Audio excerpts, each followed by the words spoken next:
खबरदार।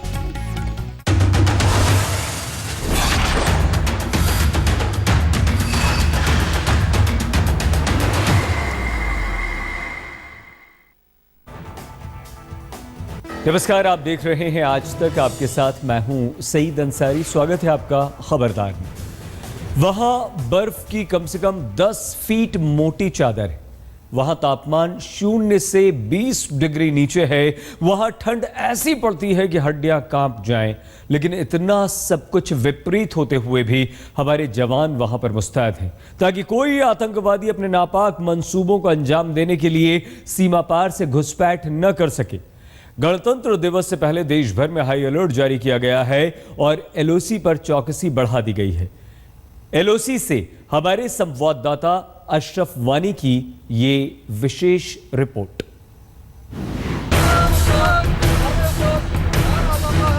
दुश्मन का हमारे ऊपर फैर आ जाता है, सभी जवान आड़ पकड़ेंगे और फैर का जवाब फैर दिया जाएगा। चारों ओर करीब 10 फीट मोटी बर्फ की चादर और तापमान 0 से 20 डिग्री के नीचे है। लेकिन हौसले बुलंद हैं, इरादे फौलाद की तरह, और देश की सीमा की चौकसी से कोई समझौता मंजूर नहीं। कितनी खुशी आपको मिलती है देश की हिफाजत करते हुए इन पहाड़ों पे जहाँ कोई नहीं होता है, जहाँ तापमान 0 से -20-25 डिग्री नीचे है। देश खुशियां मना रहा है और आप देश की हिफाजत कर रहे हैं। हाँ, हमें बहुत खुशी होती है। मैं देशवासियों को यही कहूंगा कि वो बेफिक्र होकर अपने गणतंत्र दिवस में उनकी रक्षा के लिए हम हमेशा आगे तैनात खड़े हैं और खड़े रहेंगे। गणतंत्र दिवस करीब है।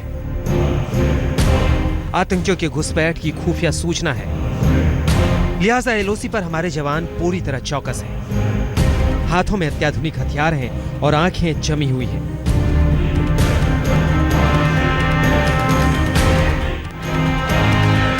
इस इलाके में बर्फबारी सारे रिकॉर्ड तोड़ देती है, लेकिन इस बार मौसम उल्टा पुल्टा है। बर्फबारी कम हुई है, जिससे घुसपैठ का खतरा बढ़ गया है।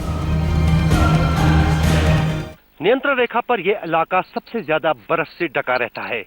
सर्दियों में यहाँ 15 से 20 फुट तक बर्फ होती है, लेकिन अब की बार कश्मीर में बहुत कम बर्फबारी हुई। उसके चलते अभी भी सुरक्षा एजेंसियों को यह खदशा है कि इस बर्फ में भी घुसपैठ की कोशिश कर सकते हैं। यही कारण है कि ठीक 26 जनवरी से पहले पूरे लाइन ऑफ कंट्रोल को काफी चौकस कर दिया गया है और हम देख रहे हैं किस तरह से इस बर्फ में भी सेना के जवान मुस्तैद है, ताकि दुश्मन की किसी भी हरकत पर नजर रखी जा सके। जिधर नजर डालिए बर्फ की मोटी सफेद चादर नजर आएगी। ठंड ऐसी कि हड्डियां कांप जाए, लेकिन हमारे जवान बिना रुके, बिना थके सीमा पर डटे हैं। जहाँ पर सर मुश्किलें तो बहुत आती है, मगर हम उस मुश्किलों में भी देश की हिफाजत के लिए हर काम करते हैं। ऐसे में सेना द्वारा दी गई क्लोथिंग, जिसमें कि जैकेट्स, शूज और ग्लव्स वगैरह शामिल हैं, वो हमें ठंड से बचाते हैं और हमें मुस्तैद रहने में हमारी मदद करते हैं। सरहद पार बैठे आतंकी आकाओं ने नजर जमा रखी है, लेकिन तय मानिए, अगर उन्होंने गलती से भी घुसपैठ की जुर्रत की तो वहीं ढेर हो जाएंगे। हमारे जवानों ने सख्त मौसम में दुश्मनों के दांत खट्टे करने की पूरी तैयारी कर रखी है। जम्मू कश्मीर में नियंत्रण रेखा पर जो पहाड़ियां हैं अधिकतर बर्फ से ढकी रहती हैं और इन पहाड़ियों को इस मौसम में पार करना सबसे बड़ी चुनौती सेना के जवानों के लिए होता है। लेकिन आप देख सकते हैं मेरे पीछे ये जवान जो है एक पहाड़ी से दूसरे पहाड़ी तक आ रहे हैं और बर्फ का की जो सतह है 5 से 15 फुट है, कई जगहों पर 15 फुट है, कई जगहों पर 5 फुट है, लेकिन रस्सियों के सहारे ये एक जगह से या एक पहाड़ी से दूसरी पहाड़ी तक पहुंच जाते हैं।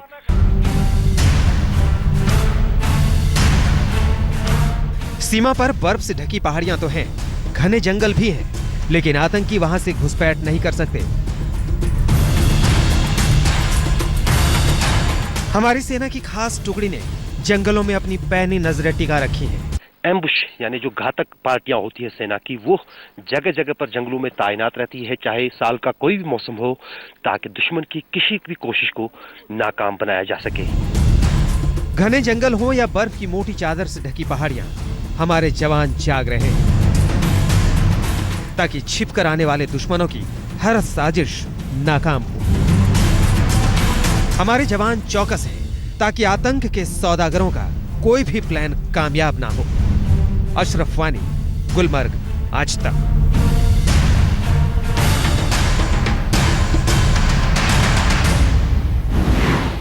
सलाम है हमारे जवानों को। कठिन विपरीत परिस्थितियां आप और हम चैन से रह सकें, सो सकें, हमारे बच्चे सुरक्षित हों, इसलिए ये जवान हमारे डटे हुए हैं।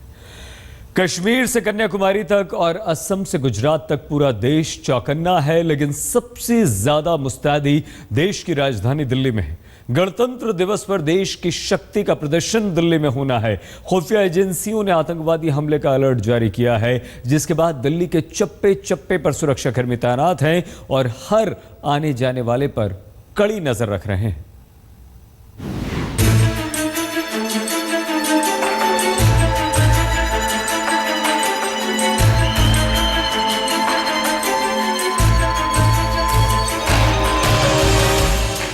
मुश्किल वक्त है और सुरक्षा एजेंसियां मुस्तैद हैं। ऐसी मुस्तैदी कि पुलिस वाले थाने में हो या फिर खाना खा रहे हो, हथियार रखना जरूरी है।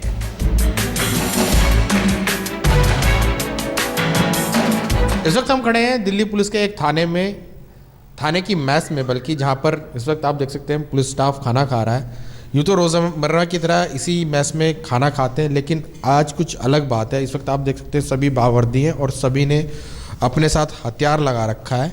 ये रिपब्लिक डे के अरेंजमेंट के संबंध में जो भी थ्रेट्स आ रही हैं उनको मद्देनजर रखते हुए सीनियर अफसर के आदेश है कि जो भी थाने में स्टाफ है, टोटल स्टाफ 24 आवर बावर्दी रहेगा और विद आर्म्स रहेगा।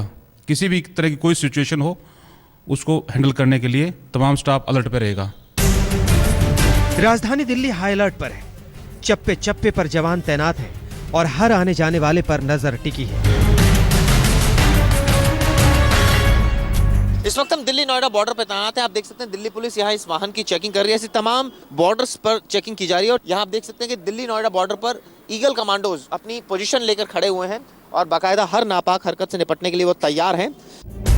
आतंक के सौदागरों ने गणतंत्र दिवस के जश्न को फीका करने का पूरा ब्लूप्रिंट तैयार कर रखा है, लेकिन हमारी सुरक्षा एजेंसियों ने उस काली साजिश को नाकाम करने के लिए कमर कस ली है। दिल्ली में जगह जगह आतंकियों के पोस्टर चिपकाए गए हैं और लोगों को चौकन्ना किया गया है। दिल्ली में जारी हाई अलर्ट के बीच एक तरफ जहां चप्पे चप्पे पे सुरक्षा के कड़े बंदोबस्त किए गए हैं, तो वहीं दूसरी तरफ दिल्ली पुलिस ने ये पोस्टर दिल्ली के अलग अलग जगहों पर लगाए हैं जहां पर आतंकवादियों की तस्वीरें और साथ ही में उनका जो नाम है वो सब दिया गया है। दिल्ली पुलिस का दावा है कि आतंकी अपने मंसूबे में कामयाब नहीं होंगे। तैयारी पूरी है और इंसानियत के दुश्मनों को मुकम्मल जवाब दिया जाएगा। बॉर्डर्स में चेकिंग शुरू कर दी है, सारे के सारे एरियाज में पिकेट्स लगाई गई है और व्हीकल चेकिंग जारी है। इसके अलावा पेट्रोलिंग बढ़ा दी गई है, पुलिस प्रेजेंस बढ़ा दी गई है, पीसीआर हमारी पेट्रोलिंग कर रही है, मोटरसाइकिल पेट्रोलिंग कर रही है, ऑफिसर्स पेट्रोलिंग कर रहे हैं। दिल्ली हाई अलर्ट पर है। इस वक्त मैं पार्लियामेंट से बेहद करीब बोट क्लब पुलिस चौकी पर हूँ और यहाँ पर देख रहे हैं 26 जनवरी को लेकर खास तैयारी की गई है। अलग अलग इलाकों की सीसीटीवी कैमरे से मॉनिटरिंग जो है वो की जा रही है। शहर में आप कहीं भी जाइए बैरिकेड मिलेगा और पुलिस वाले पूरे चुस्त दिखाई देंगे। दिल्ली पुलिस इस बार किसी भी तरीके से चांस नहीं ले रही है। दिल्ली पुलिस ने बैरिकेड लगा रखा है और बाकायदा एक एक गाड़ी पर निगाह रखी जा रही है और जरा सा भी किसी गाड़ी पर संदेह हो रहा है तो उसे किनारे लगवाया जा रहा है, उस गाड़ी की प्रॉपर चेकिंग की जा रही है। सुरक्षा एजेंसियों ने वैसे तो पूरी दिल्ली को किले में तब्दील कर दिया है, लेकिन गणतंत्र दिवस परेड इलाके पर पैनी नजर है। दिल्ली गुड़गांव बॉर्डर पर खड़े आप देख सकते हैं कि दिन में भी यहाँ पर बैरिकेडिंग लगाकर जो तमाम पुलिसकर्मी हैं वो यहाँ पर खड़े हैं। बाकायदा असिस्टेंट कमिश्नर ऑफ पुलिस ने खुद यहाँ पर सुरक्षा का मोर्चा संभाला है। नई दिल्ली इलाके को 21 जोन में बांटा गया है। हर जोन एक डीसीपी के जिम्मे है। एक डीसीपी को 4 से 5 एसीपी कवर दे रहे हैं।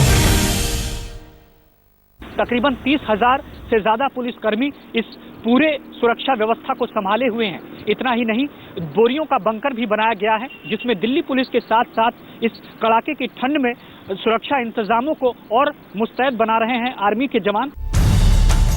भीड़ भाड़ वाले इलाकों में आतंकी हमले का खतरा ज्यादा बड़ा होता है, लिहाजा दिल्ली के बाजारों और मॉल्स में सुरक्षा के खास एहतियात बरते जा रहे हैं।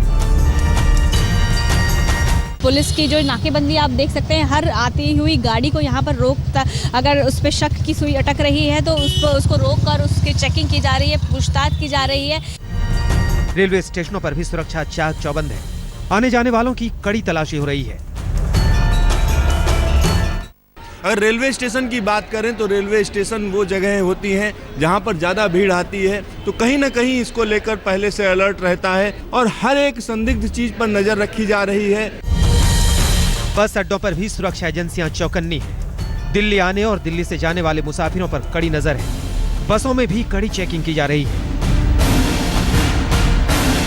बॉर्डर से लेकर रेलवे स्टेशन तक में चाक चौबंद जो है सुरक्षा जो है वो देखी जा रही है। कमांडोज जो हैं वो लगातार घूम रहे हैं, गश्त लगा रहे हैं। साथ ही साथ जो आरपीएफ के जो इंस्पेक्टर हैं वो लोगों के सामान देख रहे हैं कि कोई संदिग्ध कुछ चीज जो है वो ना हो। दिल्ली से सटी सीमाओं पर भी कड़ी चौकसी है। गाड़ियों को रोककर तलाशी ली जा रही है। दिल्ली के अलग अलग इलाकों में दिल्ली पुलिस ने नाकेबंदी कर रखी है और वहां से जो भी गाड़ियां होकर गुजर रही है उन पर दिल्ली पुलिस की खास नजर है। सुरक्षा एजेंसियां मुस्तैद हैं, हमारे जवान चौकन्ने हैं। जरूरत है तो बस आपके सहयोग की।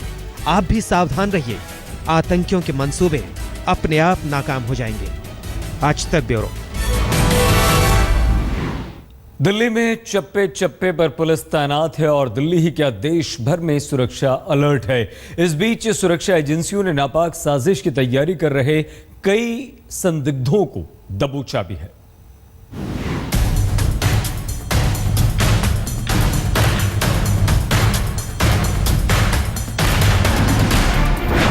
हारेगा आतंक, जीतेगा गणतंत्र। जम्मू कश्मीर के पुलवामा में मारे गए आतंकवादी को हथियारों से श्रद्धांजलि देने की सनसनीखेज तस्वीर सामने आने के बाद सुरक्षा बलों की सक्रियता ने आतंकवादियों के नापाक इरादों पर शिकंजा कस दिया है। श्रीनगर के पास सोपोर के संग्रामा जंगल से सुरक्षा बलों ने हमले की साजिश रचते 5 आतंकवादियों को गिरफ्तार कर लिया है।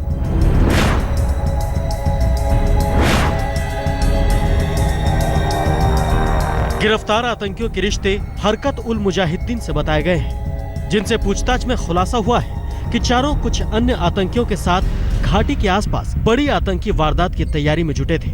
पुलिस ने आतंकी हमले की साजिश रचने के आरोप में जिन्हें गिरफ्तार किया है उनमें इशफाक अहमद सोफी उर्फ उमर, एजाज अहमद गोजरी उर्फ छोटा कलीमुल्लाह, जावेद अहमद डार, दानिश गफ्फार, मोहम्मद समीर कंडू के नाम शामिल हैं। इनके पास से हैंड ग्रेनेड, चाइनीज पिस्टल समेत कई हथियार बरामद हुए हैं। इसके पहले सुरक्षा एजेंसियों ने शुक्रवार को देश भर में छापेमारी और गहन तहकीकात की, जिसमें कर्नाटक के बेंगलुरु, मैंगलोर, तुमकुर, आंध्र प्रदेश में हैदराबाद, महाराष्ट्र में मुंबई और यूपी में लखनऊ, कुशीनगर, उत्तराखंड में रुड़की शामिल है। इन सभी जगहों पर छापेमारी और पड़ताल में 14 आतंकवादी अकेले शुक्रवार के दिन गिरफ्तार किए गए। बड़े पैमाने पर देश के तमाम इलाकों से आतंकवादियों की गिरफ्तारी और हिरासत की वजह से पूरे देश में सुरक्षा बल मुस्तैद है। लोकतंत्र के महापर्व गणतंत्र दिवस के पहले देश में चप्पे चप्पे पर सुरक्षा बंदोबस्त हाई अलर्ट पर पहुंच गया है। मुंबई पुलिस और इंटेलिजेंस एजेंसीज ने सिक्योरिटी बढ़ा दी है। पहले से ये माना जा रहा है कि 26 जनवरी के दिन कोई खतरा हो सकता है, कोई आतंकवादी हमला हो सकता है। इन सारी चीज़ों को मद्देनजर रखते हुए एक अनस्पेसिफिक अलर्ट जारी किया गया है, जिसमें जितनी वाइटल इंस्टॉलेशंस है उन वाइटल इंस्टॉलेशंस पर और मेन जंक्शंस पर पुलिस सिक्योरिटी बढ़ा दी गई है। आतंक का शिकार हो चुके पंजाब के पठानकोट और गुरदासपुर में भी सुरक्षा बलों ने हर अहम जगह नाकेबंदी कड़ी कर रखी है। सरहदी इलाकों में ऐसी चौकसी पहले नहीं देखी गई जैसे कि इस बार देखी जा रही है। जहाँ 26 जनवरी ਨੂੰ मद्देनजर रखते हुए ਸਾਡੇ ਵੱਲੋਂ सर्च अभियान चलाया जा रहा है ਤੇ मतलब ਅਸੀਂ हरेक इन्फॉर्मेशन बहुत ही सीरियसली डील करते हैं। पंजाब के चप्पे चप्पे पर पुलिस, बीएसएफ, सीआरपीएफ और स्वात जवानों की टुकड़ी 24 घंटे सतर्क होकर सुरक्षा में जुटी है। तो चंडीगढ़ में फ्रांस के राष्ट्रपति फ्रांसवा ओलांद और पीएम नरेंद्र मोदी के दौरे में जबरदस्त सुरक्षा तैयारियां की जा रही हैं, जहां रॉक गार्डन समेत कई जगहों पर फ्रांसवा ओलांद के घूमने का कार्यक्रम प्रस्तावित है। दिल्ली के आसपास नोएडा, गुड़गांव और फरीदाबाद में भी जगह जगह नाकेबंदी कर दिल्ली की ओर बढ़ने वाले वाहनों की जांच की जा रही है। सुरक्षा बलों का मकसद साफ है कि गणतंत्र के मौके पर आतंकवादियों के आकाओं को ऐसा झटका दो कि आतंक की कोई साजिश अंजाम तक पहुंचने से पहले जेल की सलाखों में नजर आए। आज तक ब्यूरो। तमाम अलर्ट अपनी जगह हैं और गणतंत्र दिवस की तैयारियां अपनी जगह। सुरक्षा के सख्त पहरे में 26 जनवरी परेड की तैयारियां चल रही हैं। आज परेड की फुल ड्रेस रिहर्सल की गई। राजपथ पर अद्भुत समा बंधा। जवानों ने अपने अंदाज में देश की शक्ति की नुमाइश की। इस अवसर पर डॉग स्क्वाड ने भी परेड की। 26 सालों बाद 26 जनवरी की परेड में डॉग स्क्वाड की वापसी हो रही है और इस बार परेड में फ्रेंच बैंड भी हिस्सा लेगा। मैदान में हम जा हथेली पर लेकर, अब देखो दम लेंगे हम जाके अपनी मंजिल पर।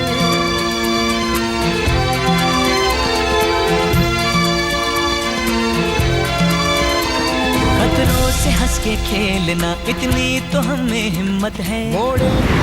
हमारा देश तेजी से विकास कर रहा है, शक्तिशाली बन रहा है और हमारी सैन्य शक्ति का अद्भुत प्रदर्शन होता है गणतंत्र दिवस 26 जनवरी को, जो न सिर्फ हमारे जवानों में जोश, हिम्मत, शक्ति पैदा करता है बल्कि हमें भी गौरवान्वित करता है और आपका हमारा सीना भी गर्व से फूल जाता है।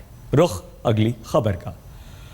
प्रधानमंत्री नरेंद्र मोदी ने आज नेताजी सुभाष चंद्र बोस से जुड़ी 100 सीक्रेट फाइल्स की पहली किश्त सार्वजनिक कर दी। इन शुरुआती गोपनीय फाइलों में विमान हादसे में नेताजी की मृत्यु पर अनेक दस्तावेज और उनके बयान सामने आए हैं। हालांकि इन्हीं दस्तावेज में मौजूद पंडित जवाहरलाल नेहरू की चिट्ठी से कई सारे सवाल भी खड़े होते हैं कि क्या नेताजी सुभाष चंद्र बोस विमान हादसे के बाद रूस गए थे, वहां पर उन्होंने शरण ली थी। ब्रिटिश प्रधानमंत्री एटली को लिखी चिट्ठी में पंडित जवाहरलाल नेहरू की चिट्ठी में नेताजी सुभाष चंद्र बोस को वॉर क्रिमिनल बताने पर भी विवाद काफी गर्मा गया है। प्रधानमंत्री नरेंद्र मोदी ने नेताजी से जुड़ी गोपनीय फाइलों को जारी किया तो उम्मीद थी कि दूध का दूध पानी का पानी हो जाएगा, लेकिन फिलहाल जो सबूत है उसमें विमान हादसे में नेताजी की मौत की थ्योरी पर ही मुहर लगती दिख रही है। गोपनीय दस्तावेजों में नेताजी की मौत से जुड़ा जो सबसे अहम सबूत मिलता है उसमें उस वक्त जापानी इंपीरियल आर्मी के मेडिकल कैप्टन डॉक्टर योशिमी तानेशी का बयान सबसे अहम है। दस्तावेजों के मुताबिक योशिमी तानेशी ने बताया, अगस्त 1945 में मैं ताइहोकू मिलिट्री हॉस्पिटल में तैनात था। 18 अगस्त 1945 को शाम 5 बजे का वक्त प्लेन क्रैश में जख्मी कई लोग अस्पताल लाए गए। मैंने तब खुद ही उनके जख्मों को साफ किया। उनका पूरा शरीर बुरी तरह से जला हुआ था। इलाज के शुरुआती 4 घंटे में वो हमसे बातचीत करते रहे। मैंने उनसे जख्मों के बारे में पूछा था कि क्या उन्हें दर्द हो रहा है। गंभीर हालत के बावजूद उन्होंने मेरे इस सवाल का जवाब नहीं दिया। 4 घंटे तो वो बोलते रहे, फिर अचानक उनकी हालत बिगड़ने लगी और वो कोमा में चले गए। रात 11 बजे उन्होंने आखिरी सांस ली। नेताजी की मौत के बारे में जापानी डॉक्टर योशिमी तानेशी के उलट पंडित जवाहरलाल नेहरू की ओर से ब्रिटिश प्रधानमंत्री एटली को लिखी गई चिट्ठी में विमान हादसे के बाद नेताजी के जीवित रहने का संकेत मिलता है। दस्तावेजों के मुताबिक पंडित नेहरू ने चिट्ठी में लिखा, मुझे काफी भरोसेमंद सूत्र से पता चला है कि सुभाष चंद्र बोस, जो आपका वॉर क्रिमिनल है, उसे स्टालिन ने रूस में रहने की इजाजत दे दी है। यह साफ तौर पर रूसी लोगों का विश्वासघात है। ब्रिटिश अमेरिकी सेना का साथी होने के नाते रूस को कतई ऐसा नहीं करना चाहिए था। अब आप इस पर ध्यान दें और उचित कार्रवाई करें। आपका विश्वासी जवाहरलाल नेहरू। हालांकि इस चिट्ठी को कांग्रेस ने सिरे से खारिज कर मामले में पेच पैदा कर दिया है, तो नेताजी के परिजन नेहरू सरकार को सवालों से घेर रहे हैं। ये बहुत समय से एक फर्जी कागज, कुछ शरारती तत्व इसको प्रचार कर रहे हैं। ये हम देश की जनता के ऊपर छोड़ रहे। ये मिस्टर नेहरू जो लिखा था वो सही है, सुभाष चंद्र बोस नेशनलिस्ट थे, हीरो ऑफ एशिया थे, क्रांतिकारी थे, ना वो वॉर क्रिमिनल थे। नेताजी की मौत से जुड़ी गुत्थी इसलिए भी उलझ गई क्योंकि नेताजी की मौत से जुड़ी जांच में मौत को लेकर बताई गई विमान हादसे की थ्योरी को सही ठहराने के लिए भी जरूरी सबूत नहीं मिले। बावजूद इसके नेताजी की गोपनीय फाइलों में चश्मदीद के हवाले से जो जानकारी दी गई है उसके मुताबिक नेताजी विमान के मलबे से रेंगते हुए बाहर निकले। उनके कपड़ों में आग लगी थी और वो उसे बुझाने की कोशिश कर रहे थे। करीब 12 यार्ड तक वो उठकर चले भी और कपड़ों को उतार फेंकने की कोशिश की। थोड़ी देर में ही वो जमीन पर गिर पड़े। उनके आखिरी शब्द थे कि लगता है मैं जीवित नहीं बचूंगा। मैं आखिरी सांस तक भारत की आजादी के लिए लड़ता रहा। देशवासियों को कहना कि भारत आजाद होगा, भारत अमर होगा। Long live independent India, long live.